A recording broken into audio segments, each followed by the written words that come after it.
नमस्कार, मैं दिव्यांशी आप सभी का स्वागत करती हूँ ministry of current affairs by doctor Gaurav Garg. आज इस इंटरव्यू सेशन में हमारे साथ जुड़े हैं उज्जैन से नयन पंचाल, जिन्होंने एसबीआई पीओ 2022 एग्जामिनेशन क्लियर किया है। कंग्रेचुलेशंस नयन। और आज ही रिजल्ट आया है और आपने इस एग्जामिनेशन को क्लियर किया है, और जब रिजल्ट आता है and when you been in the final list, तो एक अलग सा you know there is a different kind of happiness which is reflected, और जो आपके चेहरे पे दिखती रही है। तो थोड़ा सा बताएं कि how do you feel right now. हम पहले तो जब रिजल्ट देखा तो 4 से 5 बार तो मैंने रिजल्ट देखा है लगभग। 4 से 5 बार सिर्फ मैं देखता ही रहा, मेरा रोल नंबर सही है। मैंने दो दोस्तों को, 3 4 दोस्तों को और फोन किया कि आप चेक करो मेरा, आप चेक करो। मैं 3 4 अलग अलग सबको बोला, मुझे विश्वास तो अभी भी नहीं हो रहा है। मैं अभी भी हो सकता है रात को बाद में फिर रिजल्ट चेक करूँ, देखूं कि हाँ मेरा ही रोल नंबर है या नहीं। सो थोड़ा सा बताएं अपने बारे में। मैं बेसिकली उज्जैन का ही रहने वाला हूँ। और सबको लगता है कि एसबीआई पीओ वगैरह क्लियर की तो पढ़े ले बहुत ज्यादा पढ़ना पड़ता है, ऐसा ऐसा। तो मैं, एक टॉपर आता है एक एवरेज आता है, तो मैं एवरेज से भी कम वाला स्टूडेंट रहा हूँ हमेशा से। बहुत ही ज्यादा, मतलब पुअर मार्क्स मेरे हमेशा आए पूरे एकेडमिक रिकॉर्ड्स में। बहुत, मतलब जिसको बोलना चाहिए मस्तीखोर जो व्यक्ति होते हैं बच्चे, उनमें से मैं एक था। उसके बाद मैंने प्रिपरेशन चालू की थी लास्ट ईयर मार्च से। और मार्च से मैंने जो है करंट अफेयर, पहले मैं किसी और को देखता था। वो बहुत ज्यादा बड़े बड़े करंट अफेयर वगैरह थे और बहुत ज्यादा क्या बोलना चाहिए लेंथी काम लगा। फिर मैंने, एक मेरे जो मैम है, एक जो सिलेक्ट सीनियर है मेरे, जो सिलेक्ट हुए हैं आईबीपीएस क्लर्क में जो सिलेक्ट हुए थे, उनसे मैंने पूछा तो उन्होंने सर के बारे में मुझे बताया था कि आप इनको फॉलो करके देखें। तो मैंने उन्हीं के अकाउंट से पहले मैंने कुछ दिन चला के और देखा, और मैंने देखा कि सर कैसा पढ़ा रहे हैं, क्या कर रहे हैं। उसके बाद में मैंने फिर खुद से परचेज किया और सर से पढ़ा। और फिर मेरा फाइनली आज सिलेक्शन उस लगभग, मुझे लगता है कि अगर वो नहीं होता तो फिर तो मुश्किल था बहुत ही ज्यादा। So Nayan, how actually it helped you to get into the examination? And आपने बताया कि आप एक बहुत ही मस्तीखोर बच्चे थे, हाँ। below average, but how it just happens कि आपने एसबीआई पीओ जितना बड़ा एग्जाम क्लियर किया। मैम एक ही चीज है, वो है कंसिस्टेंसी। अगर आप कंसिस्टेंट हैं किसी भी चीज को लेके तो आप कुछ भी क्रैक कर सकते हैं। सिर्फ और सिर्फ कंसिस्टेंसी ही एक की है जिससे आप जो है सारे एग्जाम्स क्लियर कर सकते हैं। और मैंने वही किया मार्च से लेके एंड तक। जब तक एसबीआई का फाइनल एग्जाम नहीं हो गया तब तक मैं घर नहीं गया। दिवाली पे भी मुश्किल से मैं एक दिन के लिए शायद घर पे गया था। एक दिन के बाद मैं वापस तुरंत अपनी पढ़ाई में लग गया और जहाँ मैं पढ़ता था वहां चला गया। इंदौर में मैं पढ़ता था, वहां मैं रूम से रह के और पढ़ता था। तो वहीं जाकर वो बिल्कुल सबसे पहले लाइब्रेरी में जाके बैठ जाना, पढ़ाई करना, और स्टार्ट कर दिया। बस एक ही चीज है, वो है कंसिस्टेंसी। बट कंसिस्टेंसी भी it comes after you have, जैसे कहते हैं ना, हम साधना करते हैं एग्जामिनेशन की और गोल के लिए इतने ओरिएंटेड रहते हैं। What hmm. मेड वो अर्जुन, कहते हैं ना कि मछली की आंख दिखी अर्जुन को and he must hmm. Put everything. What hmm. Transpired you for this? Ma'am एक डायलॉग बहुत फेमस है कि अगर किसी चीज को सच्चे दिल से चाहो तो पूरी कायनात उसे तुमसे मिलाने की कोशिश में लग जाती है। तो बस वही किया मैंने। और पढ़ता गया पढ़ता गया, बस ये नहीं देखा कि क्या पढ़ रहा हूँ क्या पढ़ रहा हूँ, बस एक डायरेक्शन, एक ही डायरेक्शन में चलता गया चलता गया। सब कुछ पढ़ दिया जो मिला मुझे, सब पढ़ा। मुझे लगा ये अच्छा पढ़ा रहा है इनसे पढ़ो, ये अच्छा पढ़ा रहा है इनसे वो। जितना पढ़ता गया उतने बाद अपने आप समझ में आने लगा डीप। जितना आप पढ़ेंगे ना उतने आप अपने आप को समझ में आएगा कि हाँ आपको क्या करना है आगे, आप किस चीज में कमजोर है किस चीज में अच्छे हैं। मैं इंग्लिश में थोड़ा सही था। पता नहीं कैसे, मैंने कभी इंग्लिश पढ़ी नहीं, कुछ भी कहीं कोचिंग नहीं, कहीं ना किसी सर टीचर से पढ़े, पर फिर भी मुझसे इंग्लिश बन जाती थी। तो हर किसी का कुछ ना कुछ स्ट्रांग पॉइंट मैं कहूंगा रहता है, बस उसे और रिफाइन करना रहता है। और रही बात बाकी दूसरी चीजों की, तो मैं मैथ्स में इतना इतना बुरा था, इतना बुरा था कि मेरे स्कूल्स में एग्जाम में 100 में से 4 मार्क भी नहीं आते थे मुश्किल से। कभी कभी तो 4 मार्क्स आए 100 में से। पर फिर भी मैंने मेहनत करी है, और बहुत ज्यादा करना पड़ता है कभी कभी आपको। अगर आपको कुछ अचीव करना है तो बहुत ज्यादा कुछ कभी कभी करना पड़ जाता है। तो वही, बस एक ही चीज है, करो करो और बस करो। एंड जैसे आपने बताया कि बट अभी जब आपने एग्जामिनेशन क्लियर किया है and for the entire life you have created a perception कि you are below average student, तो अब जब रिजल्ट आ गया है, खैर अभी अभी रिजल्ट आया, तो लोगों का परसेप्शन किस प्रकार चेंज हुआ?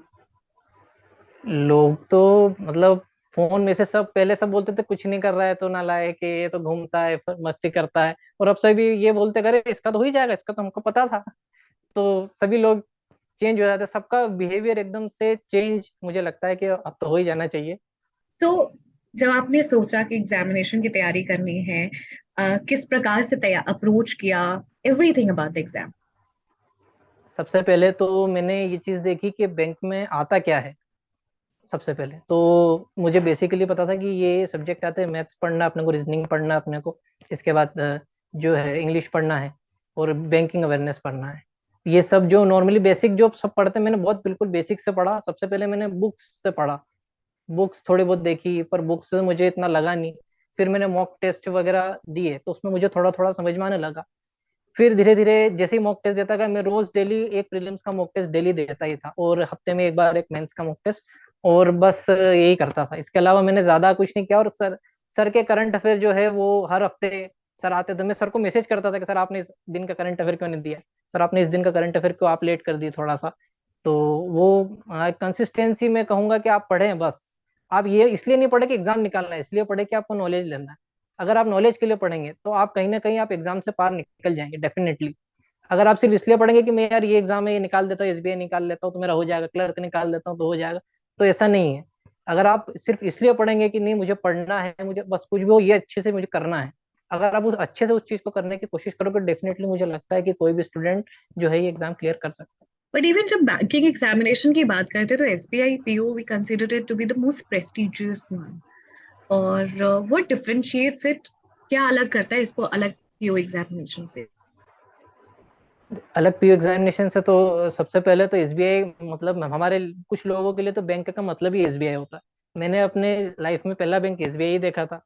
और जहाँ तक जितने भी स्टूडेंट है, मतलब सभी लोगों ने एसबीआई ही देखा। तो मैं जब शुरू शुरू में मैंने फॉलो किया था, तो कुछ लोग मुझे, जिनके स्टूडेंट्स भी बहुत सारे जिनके चैनल्स यूट्यूब पे बने हुए हैं जो पास हुए थे, तो एक दो मैंने उन लोगों को देखा और उनसे मैं इंस्पायर हुआ काफी, कि मुझे भी लगा कि हाँ यार ये चीज मुझे भी करनी है। और मेरे दिमाग में एक ही चीज थी, बनना तो एसबीआई पे बनना, वरना कुछ नहीं बनना। और शायद इसलिए मेरा दूसरे एग्जाम में कभी हुआ भी नहीं, सिर्फ इसी में ही हुआ है। ट्रिक्स एंड टिप्स की बात करें तो एक कंसोलिडेटेड स्ट्रैटेजी जो एसबीआई पीओ के लिए बननी चाहिए, वो आपके हिसाब से क्या होनी चाहिए?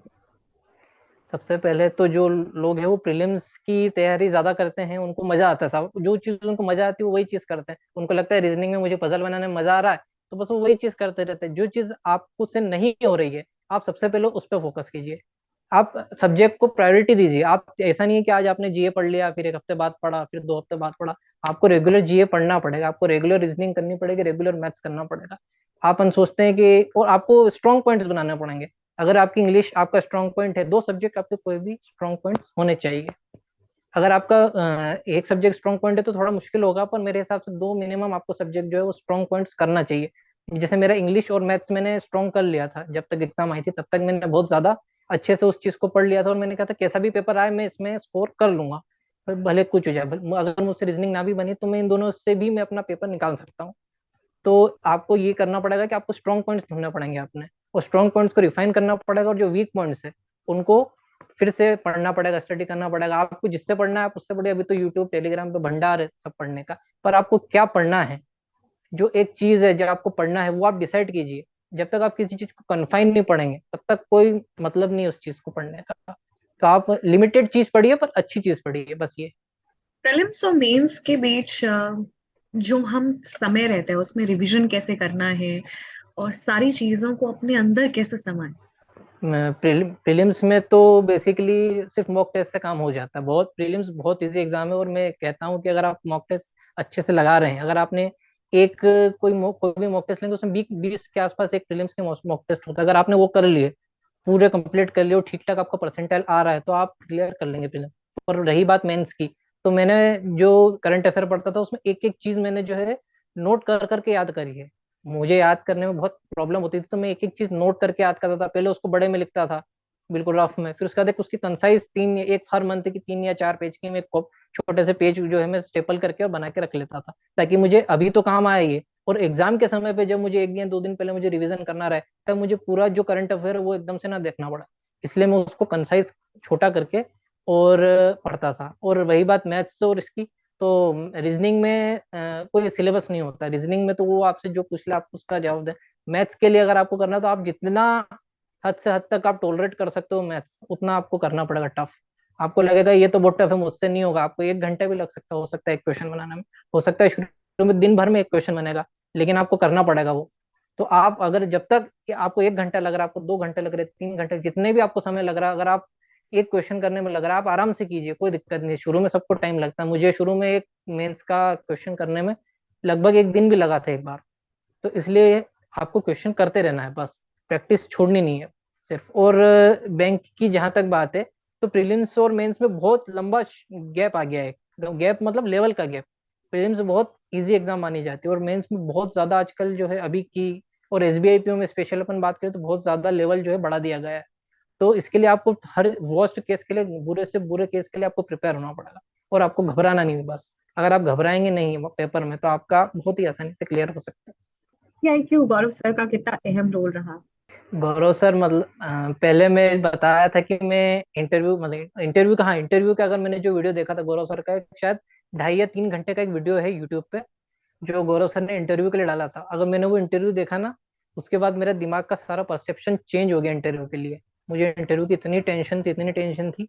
मैंने सर का यूट्यूब चैनल खोला, और सर ने जो 2.5 या 3 घंटे का लिया, उसमें सारी चीजें बता रखी, इतने डिटेल और इतने अच्छे तरीके से उन्होंने बता रखी। मैंने पूरा, मैंने एक एक वो, मैं आपको इंटरव्यू की मेरी कॉपी तक बता सकता हूँ। मैंने एक एक क्वेश्चन, सर ने जो बोला कि ये क्वेश्चन का जवाब कैसे, मैंने वो क्वेश्चन लिखा, और सर ने जो बोला वो सारे आंसर लिख के रखे थे वो सारी चीजें। तो वो सारी चीज लिख के रखी, उनको बार बार पढ़ा, वीडियो 2-3 बार देखे।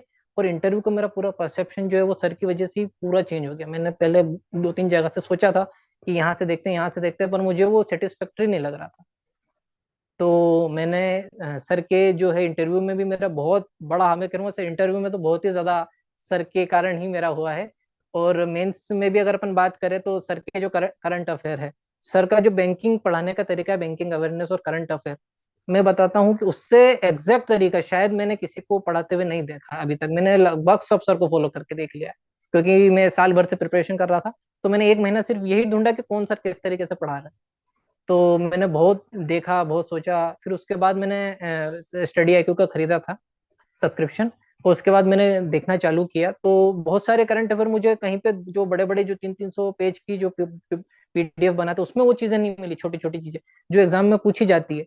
तो सर ने वही पढ़ाया, वही तरीके से पढ़ाया जो कि एग्जामिनर सोचता है और एग्जामिनर पूछता है। तो ये सबसे मेन बात थी। We are very glad Nayan and very proud of your achievement. थोड़ा सा अपना इंटरव्यू एक्सपीरियंस बताएं, we are curious to know about it. Interview मेरा जो था, 4 अप्रैल को मेरा इंटरव्यू था, सुबह 9 बजे का। पैनल फर्स्ट था मेरा भोपाल में।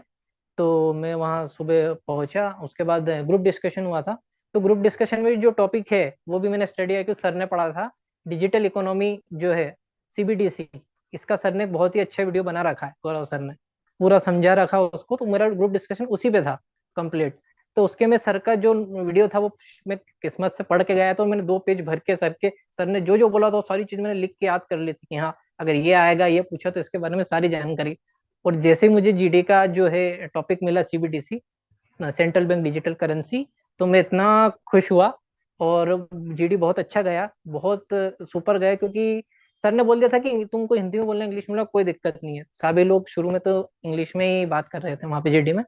तो उसके बाद मैं सेकंड थर्ड नंबर पे जो है मैंने हिंदी में बोलना स्टार्ट कर दिया, क्योंकि मुझे पता था कि मैं अपनी चीजों को, जो सर ने मुझे हिंदी में पढ़ा है, और मैं हिंदी में जितना अच्छे से एक्सप्रेस कर पाऊंगा, मुझे नहीं लगता कि मैं इंग्लिश में उस तरीके से एक्सप्रेस कर पाऊँ। तो इसलिए मैंने जो है हिंदी में अपना इंटरव्यू और जो जीडी है वो भी हिंदी हिंदी में ही दिया था। और इसका जीडी बहुत बढ़िया गया। इसके बाद इंटरव्यू की बारी है, तो इंटरव्यू में उन्होंने नॉर्मल मुझसे सवाल पूछे, जो सर ने भी बताया था कि उनसे ये जरूर पूछेंगे, आपने बीटेक क्यों किया है, आपने ये स्ट्रीम क्यों चुनी है। तो वो सारा जो सर ने बोला था, वही आंसर मैं याद करके गया था, बिल्कुल कट टू कट, कि हाँ ये बोलेंगे तो ये बोलना, ये बोलेंगे। हर क्वेश्चन के लिए काउंटर क्वेश्चन मैंने पहले से सर ने बता ही रखे थे, और वो मैंने तैयार करके रखे हुए थे सारे। तो जो पूछते गए, सबसे पहले उन्होंने मुझसे पूछा कि मैं उज्जैन का हूँ। तो मंदिर बहुत सारे हमारे यहाँ पे उज्जैन में, तो उन्होंने मुझसे पूछा कि उज्जैन में घूमने की दार्शनिक जगह क्या क्या है। तो मैंने जो भी महाकाल वगैरह जो अपने यहाँ के नाम है सारे हमारे यहाँ के बता दिए। फिर उन्होंने पूछा कि पापा क्या करते हैं, मम्मी क्या करती है आपके, वो सब बताया। फिर उन्होंने बोला कि अगर आपकी जॉब लग गई तो आपके पिताजी की दुकान कौन देखेगा, इस टाइप से उन्होंने कुछ चीजें पूछी। उनका जवाब मैंने दे दिया। जो अगर आपको सिचुएशन बेस्ड क्वेश्चन आता है, तो सबसे पहले आदमी क्या सोचने लग जाता है, घबरा जाता है। पर आप उनको जो आपको लग रहा है आपके दिमाग में, आप वही आंसर कीजिए। आप ज्यादा सोचेंगे, आप बना के कोशिश करेंगे बोलने की, तो वो बहुत ज्यादा और हो जाए, उनको पता चल जाता है कि आप लोग झूठ बोल रहे हो। तो उन्होंने जैसे मुझसे पूछा कि आप मेरे पिताजी की जो दुकान है वो कौन देखेगा, तो मैंने उनसे एक ही बात की कि जब तक पापा देख रहे हैं तब तक देख रहे हैं, उसके बाद मैं बड़ा लड़का हूँ तो मैं माता पिता को जो है अपने साथ में रखना चाहूंगा। तो इस तरीके से मैंने जो नॉर्मल आपको जवाब होता है वही आपको जवाब देना है। ज्यादा वो लोग भी इसलिए ज्यादा सवाल नहीं पूछते, कंडीशनल नॉर्मल ही चल रहा था कन्वर्सेशन, ज्यादा कुछ डिटेल में नहीं गया था वहां पे। इसके बाद मुझसे जो किसान के जो ला आए थे, 3 किसान बिल आए थे, उनके बारे, क्योंकि मैं बीटेक एग्रीकल्चर इंजीनियरिंग से हूँ, तो इसलिए मुझसे उन्होंने पूछा कि जो किसान के जो 3 लॉ थे वो कौन कौन से लॉ थे। और तो मैंने उन्हें उन्हें सारा बता दिया कि फर्स्ट लॉ ये था, सेकंड लॉ ये था, थर्ड लॉ, सारे लॉज जो उन्हें बताए। और इसके बाद उन्होंने मुझसे जो बीटेक में मैंने सब्जेक्ट्स पढ़े थे, उन्होंने पूछा आपने कौन कौन से सब्जेक्ट्स बीटेक में जो है पढ़े हैं। तो मैंने उनको करीबन 10 से 12 सब्जेक्ट जो हैं वो बताए। और उन्होंने मुझसे पूछा था कि आप बैंकिंग क्यों ज्वाइन करना चाहते हैं। तो बैंकिंग क्यों ज्वाइन करना चाहते हैं, ये तो मैंने सर ने जो बताया था बिल्कुल सटीक, कि आपको बैंकिंग इसलिए ज्वाइन करने के लिए बोलना है, ये नहीं बोलना है कि जॉब सेटिस्फेक्शन है या फिर परमानेंट जॉब है या बैंक अच्छा है, ये आपको नहीं बोलना। आपको सीधा से ये बोलना है कि आप मुझे जॉब सेटिस्फेक्शन मिलता है इस जॉब से। तो मैंने बस उसी चीज पे मैं स्टिक रहा और मैंने बोला कि मैं जॉब सेटिस्फेक्शन जो है मुझे इसमें अच्छा है, और बैंक की जॉब जो है काफी रेपुटेटेड जॉब है, और बैंक में जो है काफी ग्रोथ अच्छी है। और मतलब उन्होंने, सर ने ये भी बोला था कि सैलरी वगैरह का नहीं बोलना। कुछ लोग जो बोल देते हैं, मेरे जो पहले गया हुआ था बंदा, उसने बोल दिया था कि सर सैलरी अच्छी बैंक में। तो ऐसा मन नहीं बोलना चाहिए। नॉर्मली जो आप पूछे आप उसको सिर्फ जॉब जॉब सेटिस्फेक्शन से बोलिए। सर ने बोला था कि आप कोई भी चीज को ला के जो है अपने एग्रीकल्चर स्ट्रीम से जोड़ देना। अगर आप बीटेक से हो तो आप बीटेक से जोड़िए, आप बीएससी हो तो बीएससी से जोड़िए। तो मैंने बोला था कि सर मैं बीटेक एग्रीकल्चर से हूँ, तो मैं एग्रीकल्चर को भी समझता हूँ, एक इंडस्ट्री को भी समझता हूँ, और मेरे पापा जो है दुकान चलाते हैं, तो मैं रिटेल इंडस्ट्री को काफी अच्छे से समझता हूँ। और बैंकिंग सभी का जो है एक समावेश है, तो इसलिए मैं जो है बैंकिंग काफी अच्छे तरीके से कर पाऊंगा। आई थिंक नयन, बहुत सारी चीजें हमने आपसे जानी, और बहुत किस तरीके से इंटरव्यू में चीजों को टैकल करना है उसको भी आपने बताया। पूरी टीम की तरफ से ढेर सारी शुभकामनाएं, धन्यवाद देना चाहूंगी। और ऐसी ही उम्मीद करती हूँ कि आप आगे बढ़ते रहें और हंसते मुस्कुराते रहें और ऊंचाइयों तक पहुंचते रहें। Thank you.